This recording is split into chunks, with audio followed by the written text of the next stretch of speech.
7ویں روزے کی دعا۔ بسم اللہ الرحمن الرحیم۔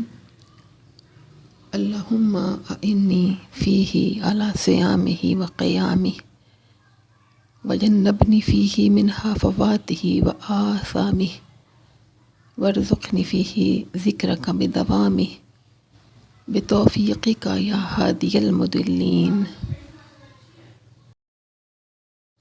ترجمہ: اے اللہ میری مدد فرما اس ماہ میں روزے رکھنے اور نماز قائم کرنے میں، اور مجھے دور رکھ اس ماہ میں زبان کی لغزشوں اور گناہوں سے، اور مجھے توفیق عطا فرما اس ماہ میں اپنے ذکر کی دائمی۔ اے گمراہوں کی ہدایت فرمانے والے!